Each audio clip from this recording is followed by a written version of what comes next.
as experiências de quase morte e também as experiências fora do corpo, elas mostram que a nosso emocional ele é muito mais potencializado longe do corpo. Então, é muito comum uma pessoa ter euforia fora do corpo. Ou quando ela tem uma deprê, bate a bad, o nível de melancolia fora do corpo é muito pior. Muito pior. E querendo ou não só porque as religiões falam isso, mas isso é um conceito muito antigo. A pessoa que acaba fazendo esse tipo de coisa, ela sabe que no fundo ela está errada. Ela sabe que ela está escolhendo o caminho. Ela não vai ter uma experiência legal, né? Ela não vai ter uma experiência legal.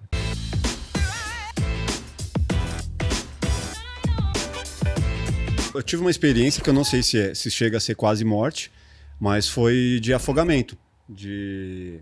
Eu tava surfando, pegando onda, e aí não estava bem fisicamente na época, e era um mar muito maior do que eu estava preparado para pegar. Fui levado para as pedras, tentei sair pelas pedras, não consegui, e me levou para baixo. Fiquei rolando como se eu estivesse numa máquina de lavar.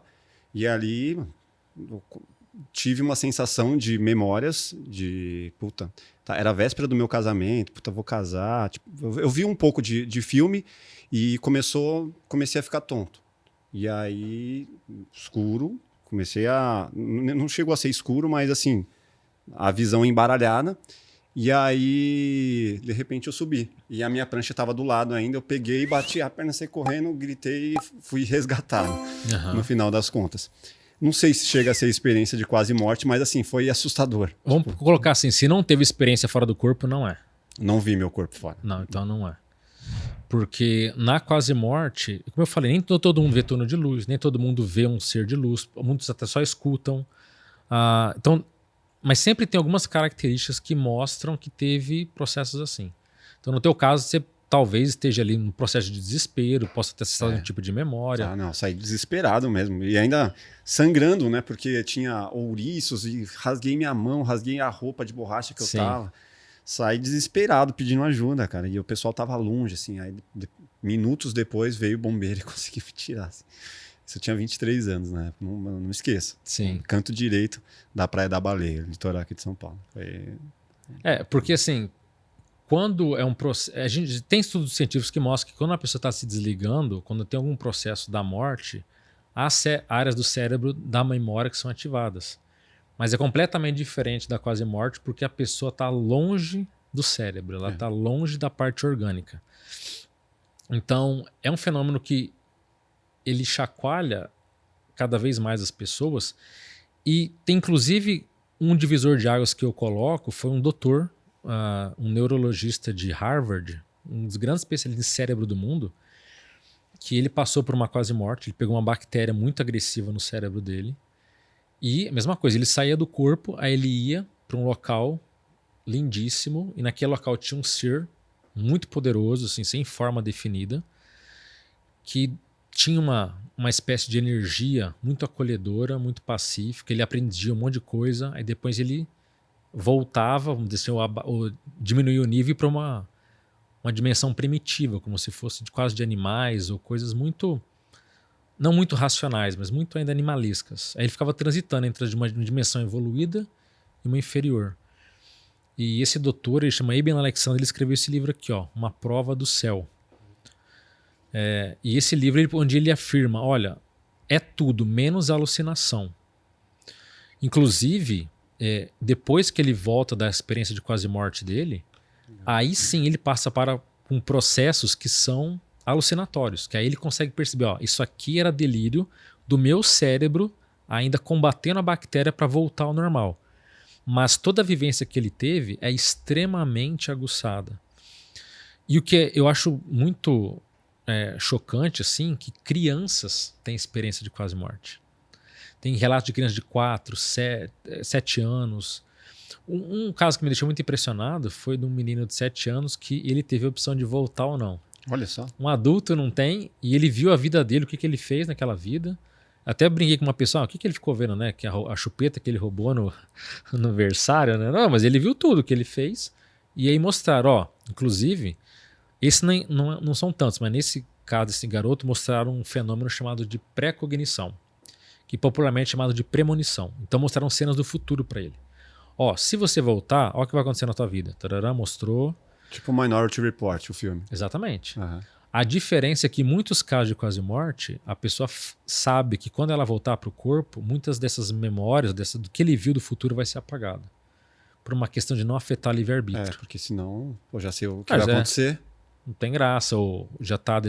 Então, ou ele veio uma coisa ruim, né? Fala, puta, já sei sim, que com 30 anos vai acontecer isso. Sim. Tem aquele filme também, A Chegada, dos ETs, que ela tem cenas... Que é uma nave vertical, assim, né? Isso, sem querer dar spoiler, mas é um filme antigo, quem não viu, perdeu, né? Que ela tem memórias que não são memórias, são cenas futuras. A filha que ela vai ter vai perder, o marido dela que vai abandoná-la. Então ela vê certas coisas, ela entende como é que é a vida dela. E até ela pergunta no filme, se você soubesse para onde sua vida vai, você teria as mesmas escolhas?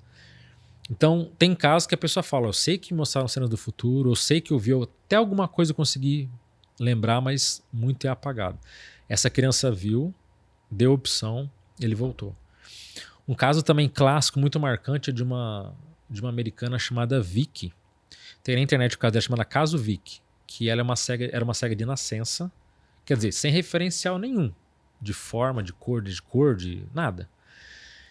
E ela estava também, eu não me lembro qual o estado dela, por que ela estava internada, já estava entre a vida e a morte. De repente ela enxerga uma mulher na frente dela.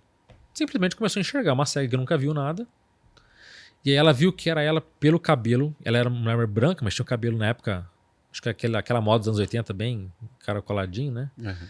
E tava com cabelo, falou, aquele é o meu cabelo. Aí quando ela olhou para a aliança dela, era uma aliança também que era única, foi feita exclusiva. Não tinha nenhuma aliança igual. Ela olhou e falou, a minha aliança. Então essa mulher sou eu. Aí ela boiou no teto do prédio, saiu, viu encontrou um monte de consciências, né, que tinham falecido já. Teve uma experiência espiritual muito forte.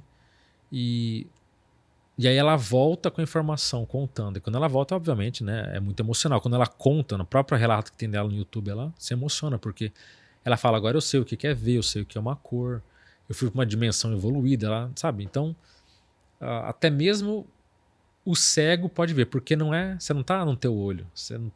Os referenciais são completamente diferentes, entendeu? Eu vi no seu canal que você fala que morrer é muito mais agradável do que se possa imaginar. É meio perigoso, né? Falar isso, né? Como que é isso? Olha, é perigoso, mas assim, sabe qual que é o maior medo do mundo? Qual o maior medo que existe? O medo da morte? É o medo da morte. Então a maioria das pessoas, elas são apavoradas com a ideia de morrer. Então, quando eu falo que a morte não é tão ruim, não quer dizer que a pessoa deva... É porque tem tanto depressivo, né? Cansei dessa vida. Não nesse sentido. Aliás, esse é um erro clássico, porque as experiências de quase morte e também as experiências fora do corpo, elas mostram que o nosso emocional ele é muito mais potencializado longe do corpo. Então, é muito comum uma pessoa ter euforia fora do corpo. Ou quando ela tem uma deprê, bate a bad, o nível de melancolia fora do corpo é muito pior. Muito pior.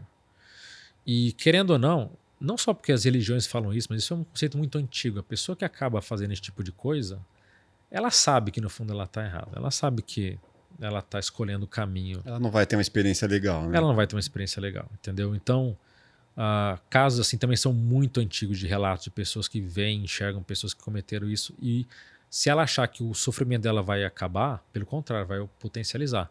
Então, eu digo que a morte não é tão ruim no sentido de que você não precisa ficar apavorado. Só que, para isso, não adianta eu falar, não adianta um pastor falar, não adianta o cientista afirmar. Comprovamos a vida após a morte. A pessoa vai ter que acreditar no outro. Por isso que a gente diz que o ideal é a pessoa ter autocomprovação. Mas a comprovação então como, Alexandre? Eu vou jogar o meu carro ali na frente no trilho do trem para ter uma EQM? Não. Aí você pode aplicar o quê? Técnicas para ter experiências que nem você teve, fora do corpo, mais lúcidas. Dá para fazer induzido. Induzido. Você é uma habilidade treinável. Qualquer pessoa pode treinar e ter experiências fora do corpo. É isso aí. Se você gostou desse corte, com certeza vai gostar do episódio completo. Vá aqui na descrição e pegue o link. Saiba muito mais sobre EQM, experiências de quase morte, com Alexandre Pereira, que é um especialista no assunto. Se inscreva no canal, deixe seu like e até o próximo Plugado Podcast. Grande abraço, valeu.